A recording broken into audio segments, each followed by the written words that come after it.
Welcome, everyone. Thank you so much for tuning in tonight. We want to welcome you to Soul Centered. My name is Ariella Halevi, and this is my husband. She forgot my name. I am Baruch Halevi, and everybody calls me B or Rabbi B. And we are the co-founders of Soul Centered, and I'm the director of healing. And Soul Centered is a virtual and Denver-based center for loss, meaning, and healing. And it's really for anyone struggling, going through any type of loss, any type of struggle, and in need of healing, that really wants to dive deeper on a physical, emotional, and spiritual level. I am also the creator of the Divine Body Wisdom Program, and I guide people to connect to their divine body and soul wisdom and heal on an emotional, physical, and spiritual level. So I offer, and Baruch will tell you a little bit about what he does. I offer groups. I see clients one-on-one and virtually, and also experiences. So retreats, different types of healing experiences. We have a lot going on, starting this new soul-centered experience and all of the offerings. So we're really busy building our practice, building our community, and really for us it's a community, call it conscious community. There's so many people out there who are going through loss or all types of healing or just searching for meaning. And you know, we've been in the community building business for 20 years. Yeah. Almost 20 years. Time. Long time. Mm-hmm. And that's really what this is about. And so the soul experience is a virtual opportunity to kind of bring it all together. We each have separate clients. We also work with clients together, creating soul plans and curriculums for them. And this is just an opportunity to bring them all together, bring us all together, but also to share the tools that we're utilizing. Some of those tools are our own, and we've created them over, again, almost 2 decades. But some of them we're drawing from the great isms. Kabbalah, so Judaism is it's definitely the soil from which both of us grow out of. But we've also been deeply influenced by lots of the other isms, as I always say, Buddhism and mindfulness and Hinduism. Ariel is a yoga instructor, and I do yoga as well. And I'm very also into spiritual direction, which comes from the Catholic tradition, and on and on. But the bottom line is this is really just kind of best spiritual practice as we see it, and we use it in our practice. And with that, we would like to extend an invitation for discovery sessions for all that are interested. We offer 30-minute consultations to discover what you're looking for and how we can best help you heal and discover how to learn how to live again through loss and all sorts of struggles. So we want to extend that invitation to you now to utilize us and our services and see how we can best help you. And a lot of my clients, for sure, Ariella's aren't dealing with loss. I have Spark Seekers, Mourning with Meaning, Living with Light, which is my book on grief, and I do focus heavily on grief and loss. But we both also focus on meaning. That's why it's loss, meaning, and healing. I'm a student of Dr. Viktor Frankl, author of Man's Search for Meaning, and just a lot of our clients are really kind of, that's the center point where they're just looking for more. They're maybe at the life transition, a crossroad, all kinds of crossroads. And so there's just different ways in, but this really is an opportunity for everybody. Yeah. And so with that, I think we will head in. We're going to kind of reformat this a little bit. We want to get to our conversation about today's topic a little quicker. Today's topic is something that we both deal with personally. Our clients definitely deal with it, and I'm sure you all deal with it. I wrote a blog on it this week. And it's the Kabbalistic principles of Tikkun Nefesh, which is kind of self-repair or self-care, and Tikkun Olam, which is world care or world repair. And so grappling with these two energies, because they're very different energies, and they're yin and yang, they're complementary and necessary. Taking care of self, taking care of world. And so that's our topic today. Probably doesn't boil down to a bumper sticker so easily, but it's a very important concept which we'll be discussing in a few minutes. Great. I love this quote by Jack Kornfield. If your compassion does not include yourself, it is incomplete. And so that is really the intention for tonight, is to discuss how taking care of yourself is not self-centered. It's not selfish. Not selfish. It's not selfish. It's taking care of your soul. And in order to take care of others, we really have to figure out what's best for us as well. So with that, I think we'll start with our opening chant, Shalom. Sounds good. Shalom, again, is a Hebrew word meaning hello and goodbye, but really for this context, it's more of just kind of settling in and bringing a sense of wholeness to maybe a very fragmented day. Good. Let's go. All right. So we just usually always get grounded, find a comfortable seated position. Maybe you're lying down. It's in the privacy of your own home. Whatever you need to just take a deep breath, get centered, feel connected, and feel free to join in.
Before we jump into the conversation, just a little bit on Ariella, your morning practice. I get asked a lot about some of these tools that we're using. Chanting Shalom is one of them, and I just thought maybe we could share just briefly what your morning practice is about.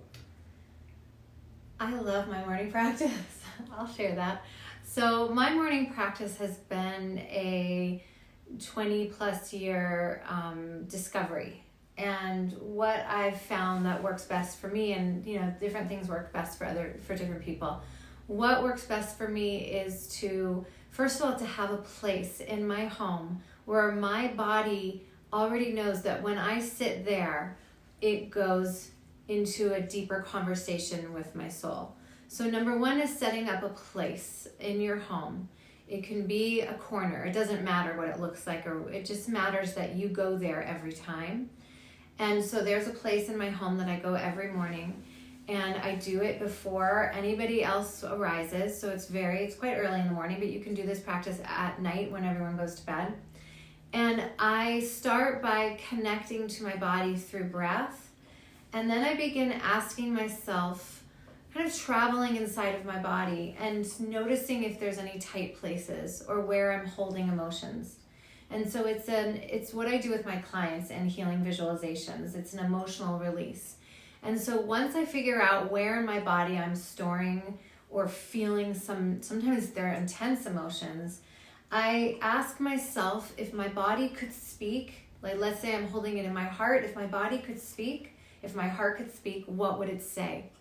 And I say these words out loud because it's important to get them out of your cells, all these feelings. And I release the emotions. And I go layers into my emotions until I feel like I'm done. I feel fear, I feel pain, I feel joy. And then once I feel I've hit the bottom of emotions, I usually almost always feel this opening. And in this opening is where I connect and make space for my spirit and my soul. And through that, I find my answers that I'm looking for, whether it's healing in my body, or healing that I'm asking for others, or just something that I'm struggling with. If I make space for it, then the answers come. And I believe we are all our own healers. So this is something that I practice every single day to become my own healer. Yeah, we're built totally differently. We have totally different practices. I just sit every morning in quiet and just get quiet. different practices. Totally different. And to me, when I sit quietly, my head races and I can't find my space. So I have to do a process to find my center. Yeah, I just sit in quiet. So with that, we're going to... you sip your coffee too? And I definitely have got, well, it's 4:30 in the morning lately, so yeah, I need coffee, and then I sit in quiet. But I just bring that up because this is about centering ourselves. That's our conversation for tonight. That's why we called it soul-centered.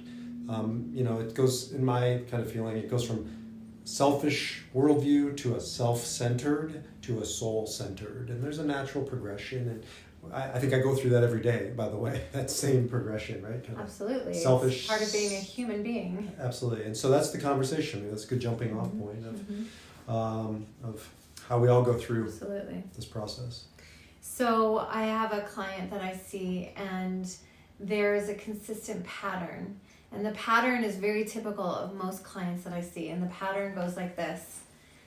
I'm frustrated, I'm exhausted, I'm tired, I'm burnt out, and I'm angry and resentful. Why? Because I give everything to everybody. I support everybody. And now my body hurts. And whether, some of my clients have physical issues, some of them have chronic pain, some of them have illnesses, and my body just hurts because it's starting to speak the language of not taking care of myself.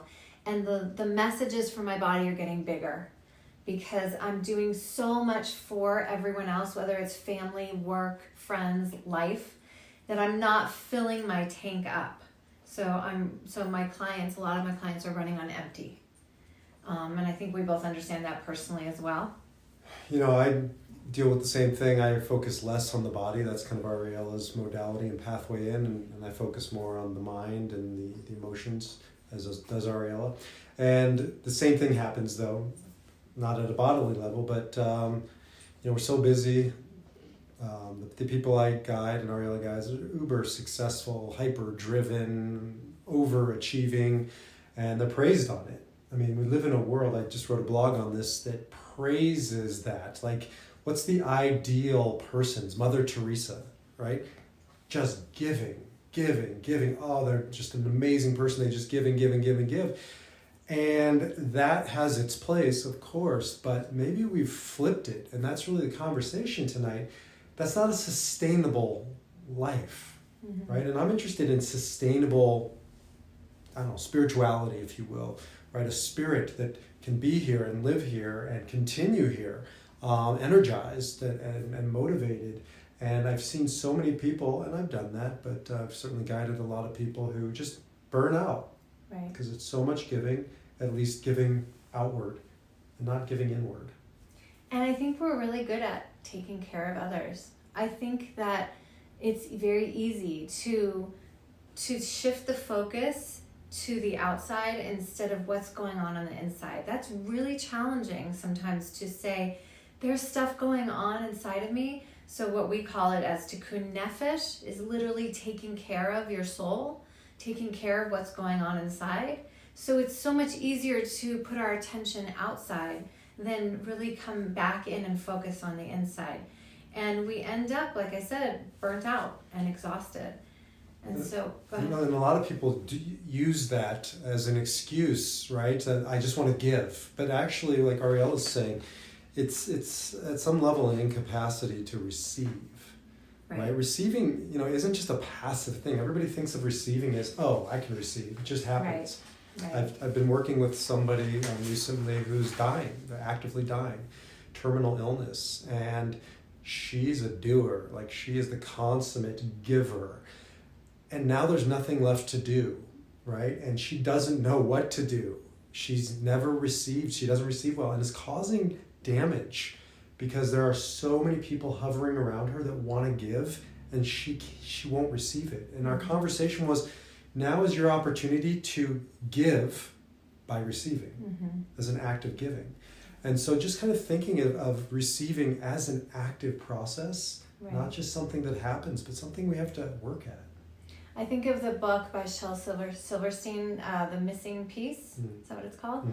And the idea is that to be truly present for somebody else and see the other person and give to somebody else, we have to find our missing pieces and gather them before we give selflessly to others. And so I love this idea of taking care of ourselves and becoming whole in order to give to others without the burnout, and then to be able to receive from a place of wholeness. Right. Like, that's really interesting to me, how to receive when you're already whole. That's why in Jewish mysticism, the highest rung is called Kabbalah. Most people just think, oh, that means Jewish mysticism. But Kabbalah literally means receiving, right? Kabbalah is an art form and an expression of divine love, to be able to receive another. And it doesn't just happen, and it certainly doesn't happen from a place of brokenness, like you're saying. Right. You really have to do this inner work to make yourself whole. And the word tikkun, we say tikkun nefesh, means fixing, kind of repairing our brokenness. And so that's what we're doing at Soul Centered and doing in the Soul Experience tonight, is going inwards to fix and fill ourselves, but it can't end there. Right. Right? That's Absolutely. the starting point. Absolutely. You have to move, you don't have to move to truly live this life.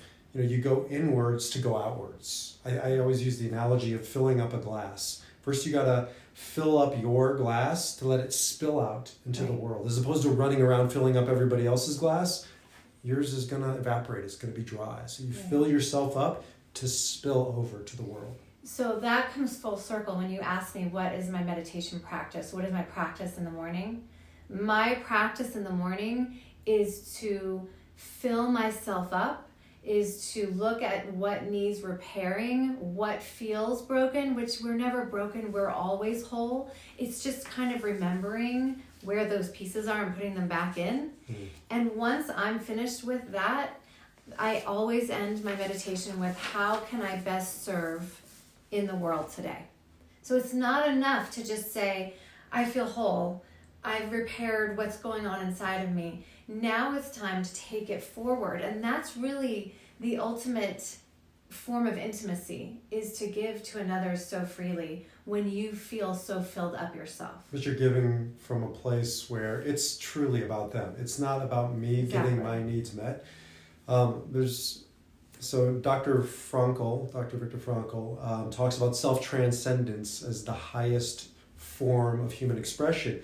And prior to Frankl, really it was about self-actualization. That was Maslow and lots of Maslow's thinkers. Self-actualization it's a means, not an end, right? If we're just here to actualize ourselves, it becomes about us.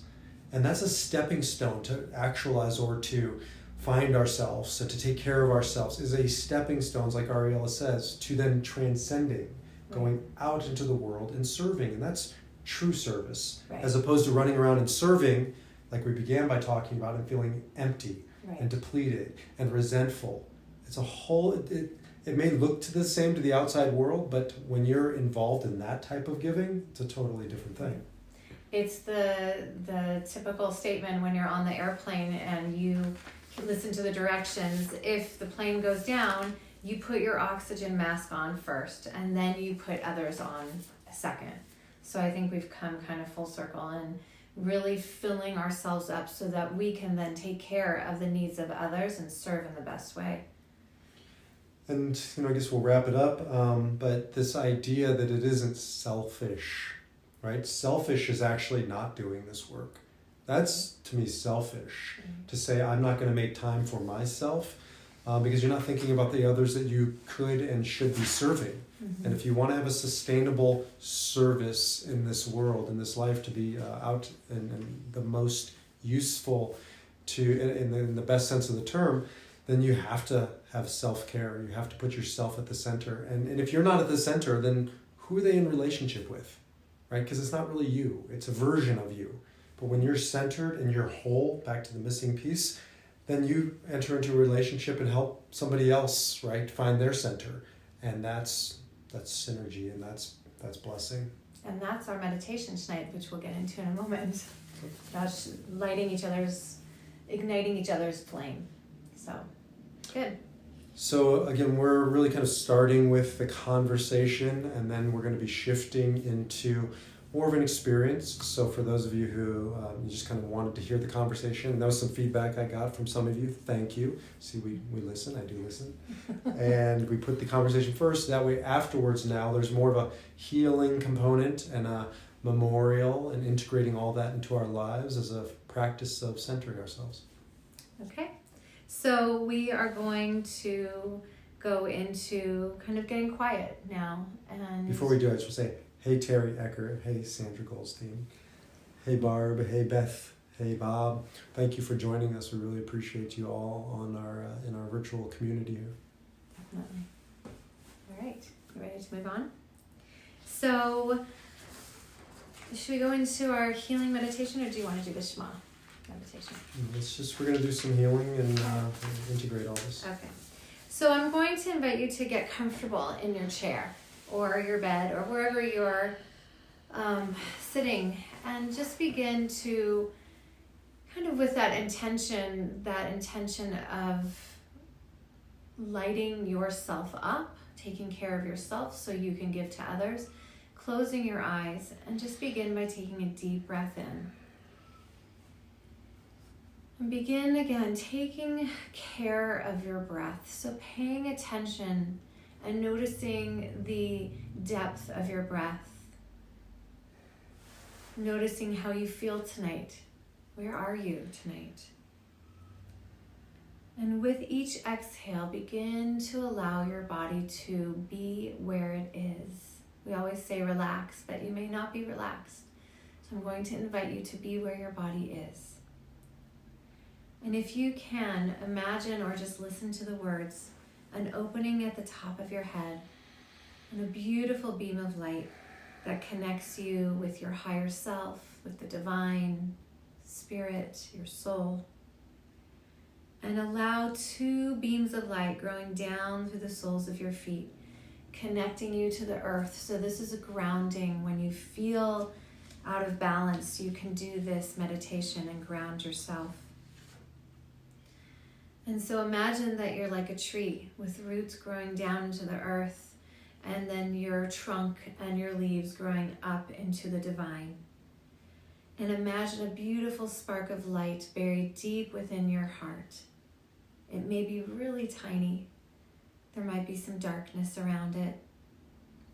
You might feel a little removed from the light, but this spark is always here. Connecting with your inner light means getting in touch with your inner wisdom, your intuition, your body wisdom, and this beautiful spirit that loves you unconditionally, your soul.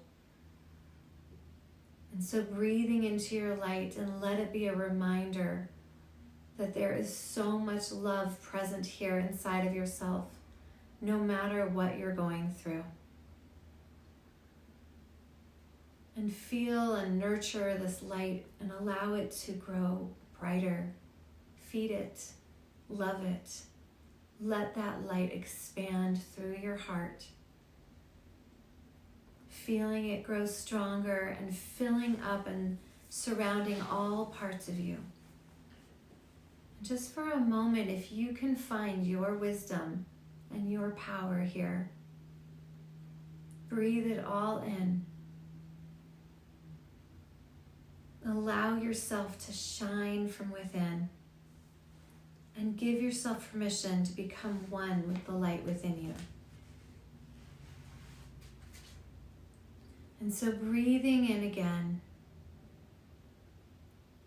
and asking yourself if this beautiful light inside of you could speak. What would it say? What would it be? Its divine message to help you love yourself and light you up even more. Listen to the message. Begin to feel elevated, expansive.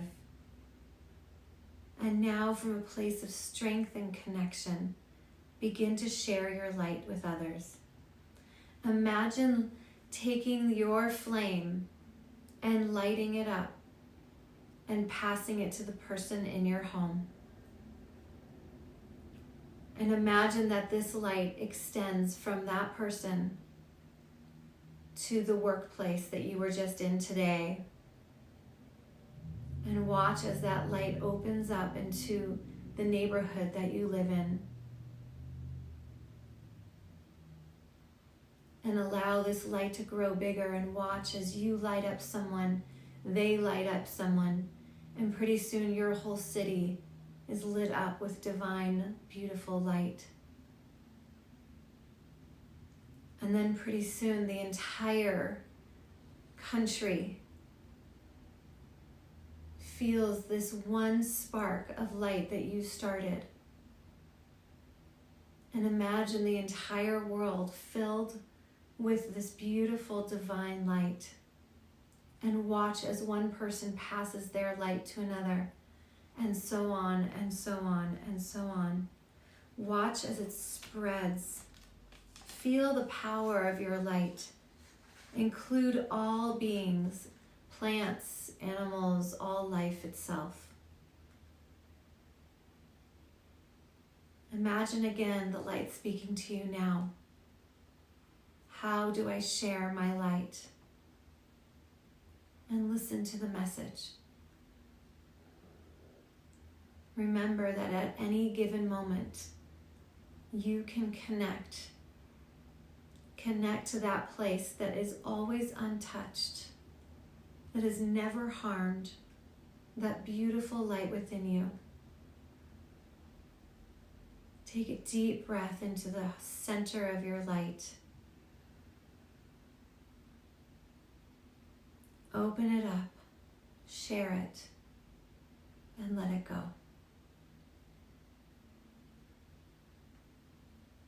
And slowly, maybe you take your hands and you cover your hands with your eyes, and gently open your eyes inside of your hands. Just breathing in. So before you open your eyes and share your world with others, taking one more breath in and just feeling your light, and then opening your eyes.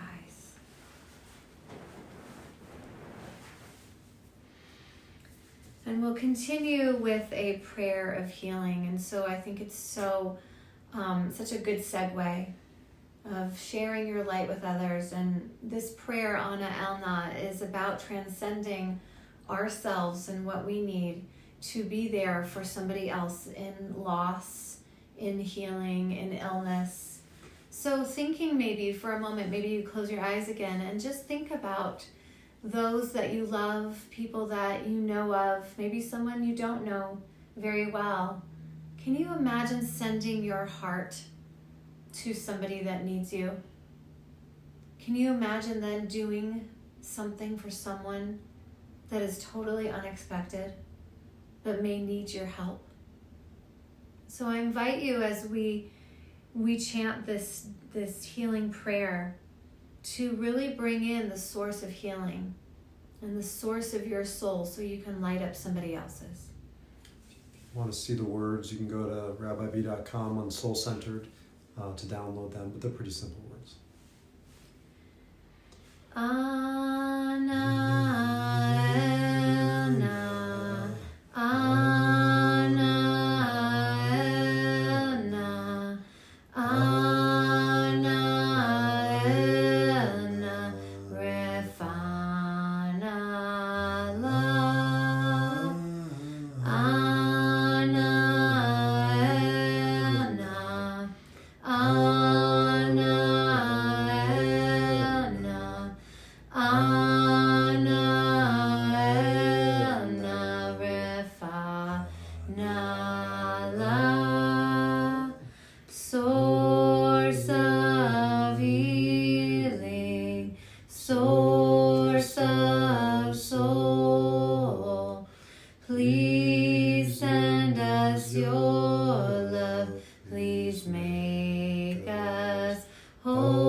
I work with a lot of clients who are dealing with illness of all types, and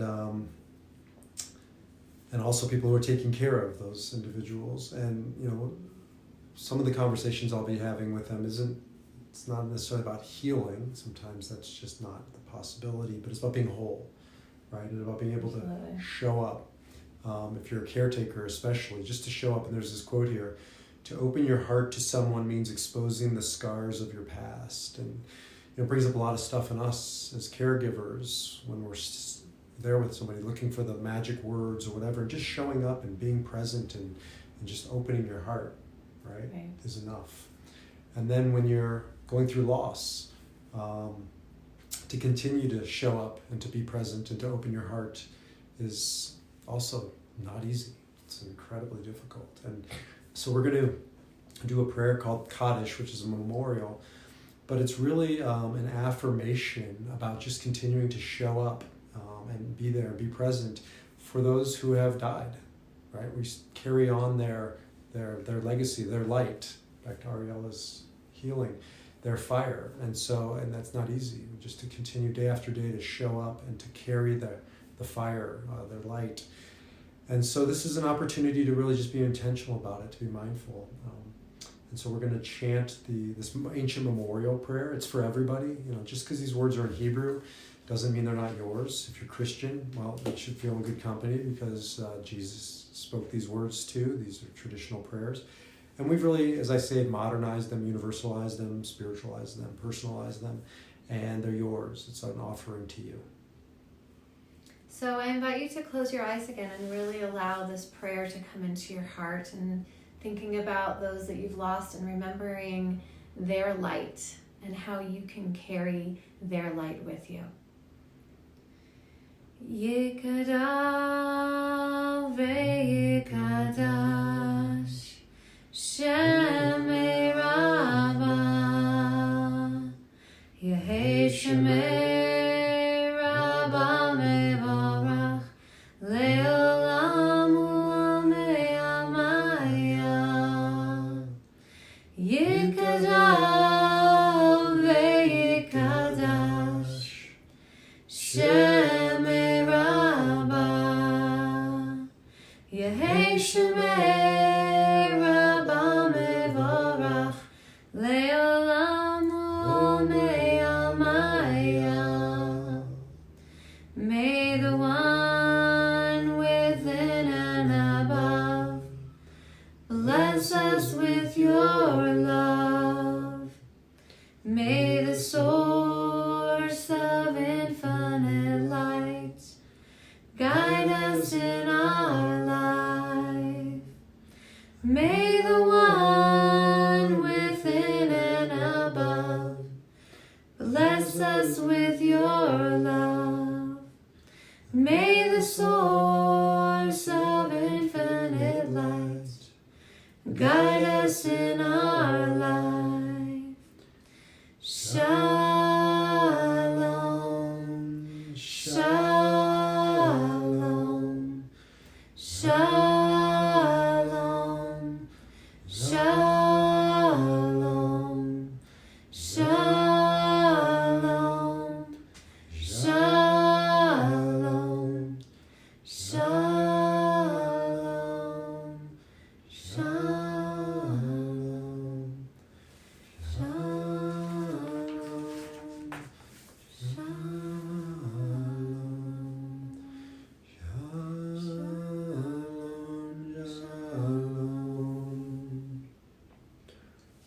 So I just did this with a client yesterday who's not Jewish, Christian, never had an opportunity or felt like she had the opportunity to pay tribute to her dad, and didn't have the rituals, didn't have the tools. And so we just took that last word, shalom, and we just chanted it over and over again, and we created this ritual for her.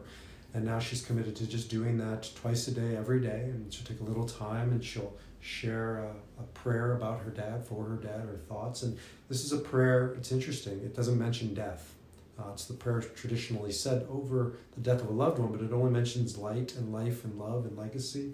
And so it's an offering to you if you're struggling with grief You have to harness your grief. You have to do something with it. It doesn't just go away. And so this is a really a beautiful way to not only to pay tribute to your loved one, but to move through that grief. And so I guess that's really where we're going to start winding down this evening, is taking all of this and integrating it and bringing it into our lives so that we can feel centered, right? And taking the healing pieces and the memorial pieces and these tools and this practice to create our own practice of, again, tikkun nefesh, of taking care of ourself so that we can go out into the world and take care of others. And I think the most important part is to be kind, and that we never know what someone's going through. That you can walk through the grocery store and just go along your way, but you never really know what someone's dealing with, whether it's healing, loss, and everything in between. So the idea of sharing our light is to really open our hearts to ourselves and to others. I love this quote by Pema Chodron: "Be kinder to yourself, and then let your kindness flood the world." And so really be soft, be gentle, be kind with yourself, and then share it and be of service to others in the world. Right, and we'll end with a song, "Love is All There Is," but it's just an important concept. The Kabbalists teach that God created through love, this kind of light, this Or Ein Sof, this never-ending light came into this world, and that's what love is. It has no bounds. And so if we fill it ourselves up, by definition, it's going to go out beyond us. And so really, love is all there is, and that's the theme for today and hopefully for the week and for our lives, to bring this love into our hearts so that it can go out into the world and illuminate a darkened world for all of us. So again, if you'd like to close your eyes, or you can follow along with us, but it's basically love is all there is. Very simple. Yai dai, yai dai dai dai dai dai, yai dai dai dai dai dai, yai dai dai dai dai, yai dai, yai dai dai dai dai. Yai dai dai dai dai dai, yai dai dai dai dai, yai dai dai dai. Love, love is all there is. Love is all there is. Love is all there is. Love, love is all there is. Love is all there is. Love is all there is. Yai dai dai dai dai dai. Yai dai dai dai dai dai. Yai dai dai dai dai dai. Yai dai dai dai dai.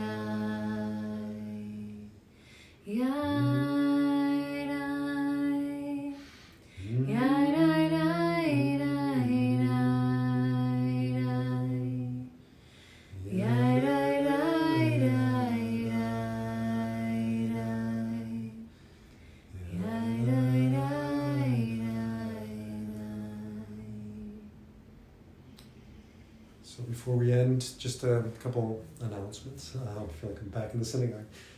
It's there's we just got a lot going on and so much good stuff. Ariela's leading a guided meditation this Friday night here in Denver. This Friday night at Judaism Your Way. Judaism Your Way is this really amazing ecumenical synagogue. I mean, open as possibly could be.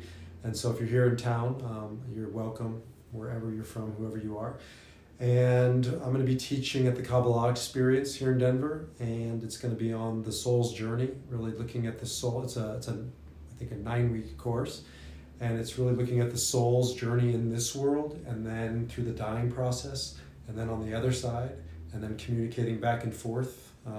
It's all from a Kabbalistic perspective, but communicating with the life after life in the next world. And so we're going to be exploring that in very practical ways to learn how to communicate, to learn how to listen, and to learn how to draw upon that to move through the darkness to get to light. So that'll also be online afterwards. I'll record it. So if you're here in Denver, I'd love to see you. And we have the grief experience coming up March 6th here in Denver at My Youth Sanctuary. And so if you want to experience your grief with a small cohort, a small group of very lovely, loving people, we'd love for you to join us. And I'm leading a Passover workshop at HEA, Hebrew Educational Alliance, at the end of March. So you'll find that up also on the website, and I'll send out information. And it's really about taking ourselves from those narrow straits, from the tightness inside, and finding healing within, and how we can become our own healers just through the Passover story. So lots going on, and we will keep you posted, and send us comments and thoughts and feedback. And also, we're going to start doing almost everything we do in Denver virtually. We live in a flat world where we can now access all this together. And so if you're interested in any of these virtually, we would love to hear from you about that as well. Great. Have a wonderful night. Namaste. Bye-bye.